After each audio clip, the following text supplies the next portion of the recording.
All right. Hello, everybody, and welcome to the PT on Ice Daily Show. My name is Christina Previtt. I am one of the faculty for clinical management of the fitness, athlete, pregnancy, and postpartum. We have two courses in our pregnancy and postpartum curriculum. We have our live 2-day course. Alexis and Rachel Moore were just in Cincy doing an amazing job teaching this course. I am coming up teaching at Health HQ in Fenton, September 10th with Ellie Melrose. So if you are looking to learn the internal assessment and how that bridges into activity and exercise, that is the course for you. If you want to dabble into pelvic PT and maybe aren't ready for the internal yet, our 8-week online course teaches you around ways to externally evaluate pelvic floor dysfunction and all things exercise modification in pregnancy and postpartum. So our next cohort for our online course starts September 6th. All right, topic for today. When does pelvic PT make pelvic floor dysfunction worse? I know you guys are probably listening and we're like, what is Christina talking about? How are we making it worse? The idea is that we are trying to help our females or our males who are dealing with pelvic floor dysfunction. And so I'm going to talk about two different ways that pelvic floor PTs can unknowingly make things worse. And one is through over medicalization, and the other is around robbing our clients of self-efficacy.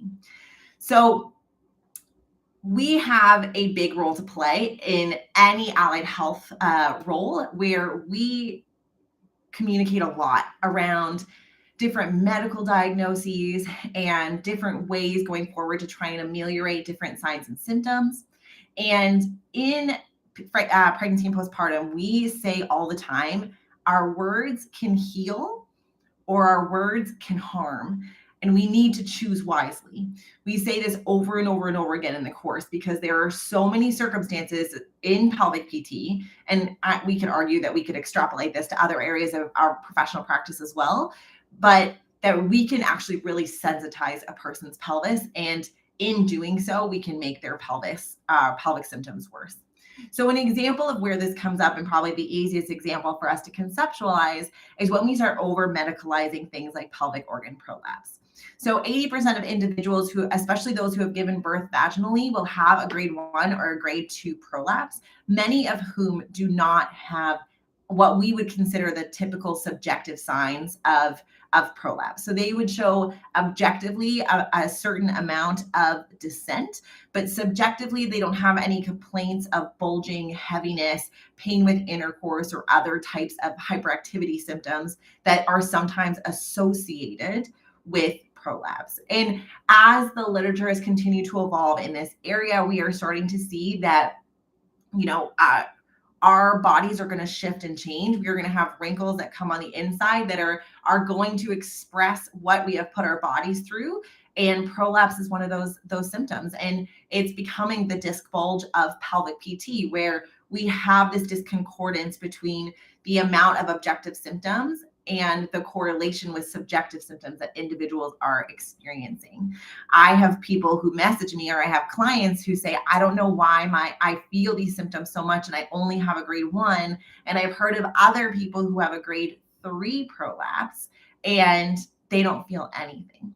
And this is where, I really do a lot of self-reflection on my own communication in the past, on the role that pelvic PTs play in this space, not only in our one-to-one interactions with our clients, but the way that we are educating individuals on social media is a way that we can either make things better or we can make things worse by painting the imagery or diagnosing a prolapse when individuals aren't having symptoms. We are over medicalizing something that is a very normal part of physiology for individuals who have gone through vaginal birth, especially if they've gone through vaginal birth more than once, right? So we are creating a problem when there isn't a problem. I've done episodes in the past on, do we disclose a prolapse? Do we not? right? If you have a person who doesn't have back pain, would you tell them if they did a routine MRI? We don't know why we would do that, but if they did a routine MRI and they have a disc bulge and no history of low back pain, would we tell them that there's a disc bulge? Would that be helpful? Would that be over medicalizing? Would that be harmful? Maybe I would probably argue on the harm side of things, right? Because now people think that there is something wrong with them, or that they are somehow broken, or that there is something that needs to be fixed. And then taking that a step further from the back pain perspective and the prolapse perspective is that we don't have super strong evidence that our pelvic floor conservative management is going to change the position of that prolapse. We may get some improvement in grade, but oftentimes what we are going to see is an improvement in symptoms.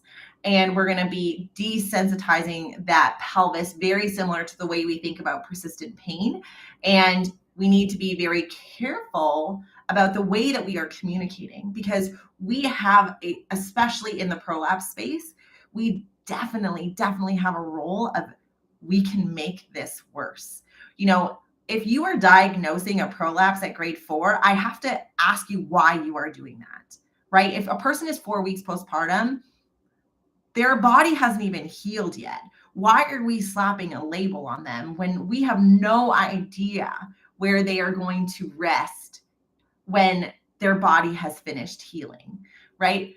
It's completely inappropriate, especially at 4 weeks postpartum. And yet I get messages all the time. I get clients who come in who are completely sensitized and completely wound up and always thinking about what's happening within their pelvic floor because they were told at 4 weeks postpartum that they have a prolapse. And now we're doing damage control.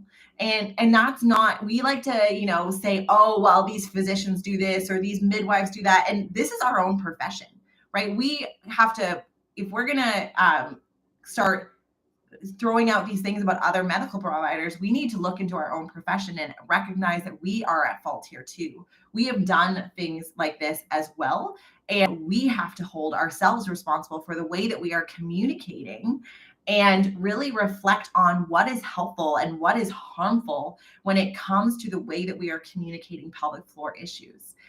And so that's number one. And number two is around removing self-efficacy. And this is one that I am personally, I'm almost embarrassed to be saying that I have said this, because now that I started thinking about it, I was completely wrong. And I'm going to be really thinking about the way that I am communicating this. And it's meant to be helpful. We talk about how when people are discharged from their OBs after having babies, that a lot of medical providers say, just listen to your body, and how that is horrible advice. The reason why we say that is because we are hoping that as a medical team, not just the physicians or midwives, but us as pelvic PTs, that we can give people guideposts so that they know what to look for when they are returning to activity.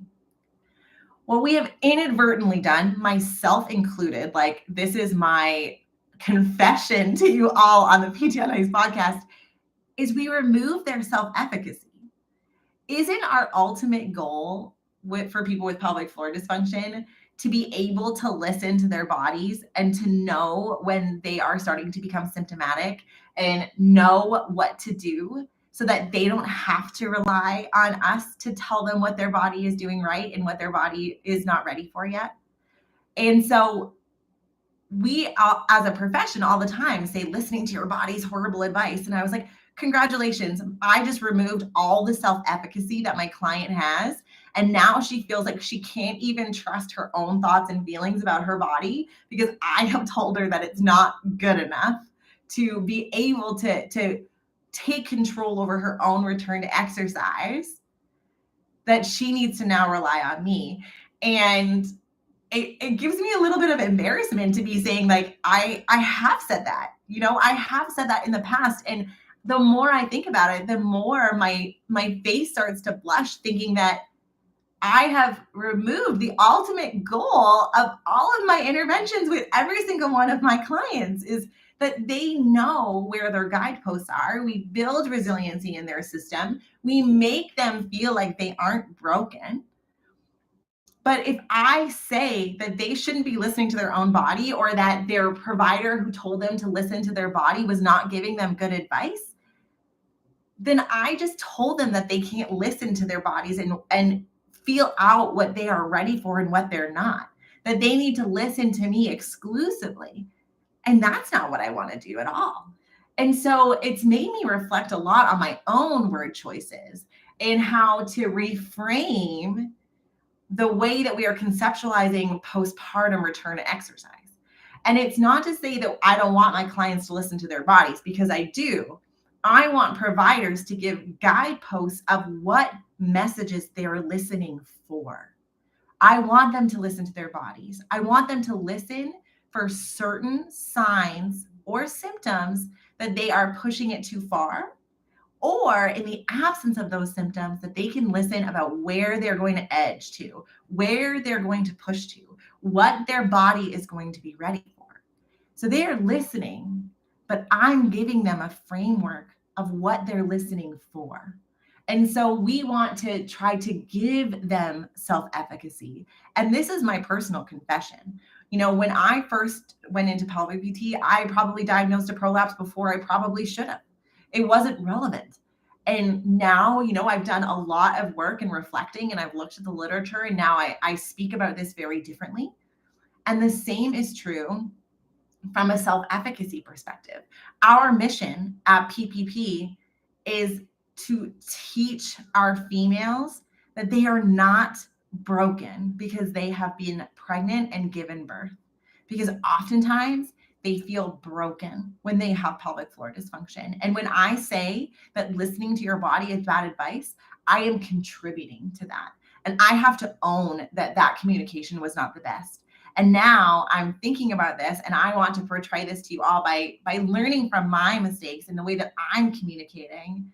And we need to start changing this and thinking about how do we build self-efficacy while educating around where those guideposts are and what a female is ready for and what their timelines should be. And by doing that, we're going to really change the game and change our outcomes. And so I think it's just time for us to reflect on, we can put a lens on other medical providers. Oh, I can't believe that doctor told them not to lift more than 20 pounds. Oh my goodness, that midwife said that they're going to make their prolapse worse if they went back to exercise. Pelvic PTs have said the same thing. Not the lifting restriction as much, but I've had tons of messages saying that my pelvic PT told me that I can't do any type of CrossFit stuff until I do a 12-week return to core exercise program. We don't live our lives on our backs. And so it's time for us to take a look at our own communication, our own education, our own way that we're conceptualizing different issues within the pelvic health space, and reflecting on, is it helpful or is it harmful? And if it's harmful, if we look and we really think about it, and it can probably do more harm, especially if misconstrued, we need to start changing. And we need to start changing our communication. And we need to start thinking about the role that we play in sensitizing the pelvic floor. And when we do that, magic can happen, because we can change our outcomes. We can change our communication. We can become better clinicians, and we can make sure that we're really setting our clients up for success. All right, that's all I got. I hope you all learned from my mistakes and that you're able to take this forward into your own practice. If you have any other thoughts, comments around this type of thing in the pelvic health space, feel free to comment below. If you're in the Fenton, Michigan area and you want to catch me teaching PPP live September 10th and 11th, we would love to have you over at Health HQ CrossFit Fenton. Otherwise, maybe I'll see you online in our 8-week online course starting September 6th. Have a great week, everyone, and we'll talk to you soon.